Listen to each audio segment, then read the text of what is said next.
আসসালামু আলাইকুম সবাইকে। আশা করি সবাই খুব ভালো আছেন। আর আমরা তো সারাদিন ঘোরাঘুরির পরে এভাবে রেস্টুরেন্টে খেতে চলে গিয়েছিলাম। এটা ছিল ধানমন্ডির ঝিগাতলায় দি পাখি হোটেল অ্যান্ড রেস্টুরেন্ট।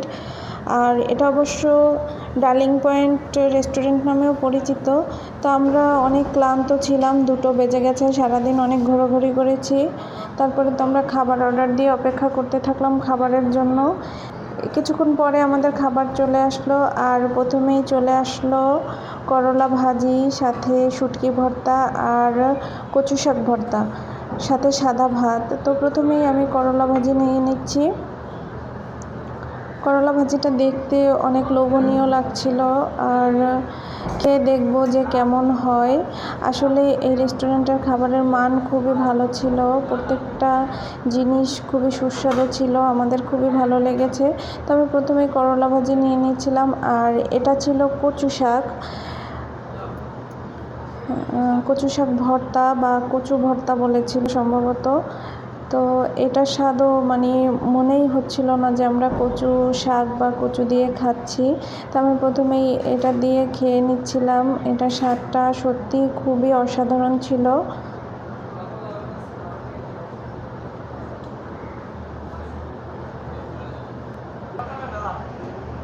মনেই হচ্ছিল না যে আমি কচু শাক দিয়ে খাচ্ছি।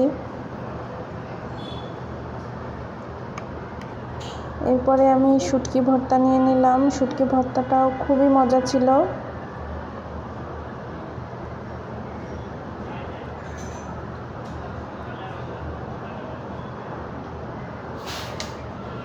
আমার তো ভর্তা দিয়ে ভাত খাওয়া প্রায় হয়ে গিয়েছিল।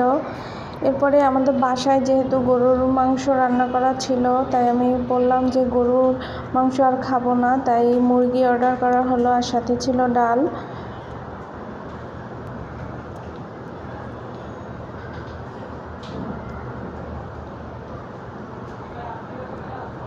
আমি তো ভর্তা দিয়েই ভাত শেষ করে ফেললাম। তারপরে আমি আরেকটু ভাত নিয়ে নিলাম। তারপরে আমি মুরগির মাংসটাকে নিয়ে খাচ্ছিলাম। মুরগির মাংসটাও খুবই মজা হয়েছিল। আসলে এখানকার প্রত্যেকটা আইটেমই খুব মজা হয়েছিল। আমরা তৃপ্তি সহকারে খেয়েছিলাম। আর সারাদিন অনেক ঘোরাঘুরির পরে খাবারগুলো সত্যিই খুবই ভালো লাগছিল।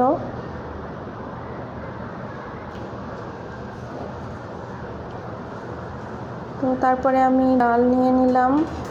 ডালটার টেস্টটাও খুব ভালো ছিল। আর মাংস দিয়ে এভাবে ডাল খেতে কিন্তু খুবই ভালো লাগে।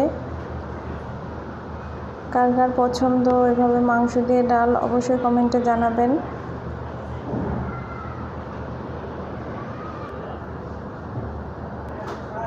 তো এই তো আমার খাওয়া শেষ, আমি ফার্স্ট হয়ে গেছি, আরেকজন এখনও খাচ্ছে। তো আমি তার জন্য অপেক্ষা করছি বসে বসে। আর বসে বসে শসা খাচ্ছিলাম।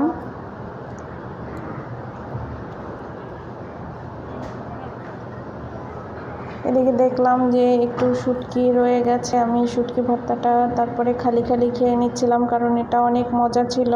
তো আজকে এই পর্যন্তই, সবাই ভালো থাকেন, আল্লাহ হাফেজ।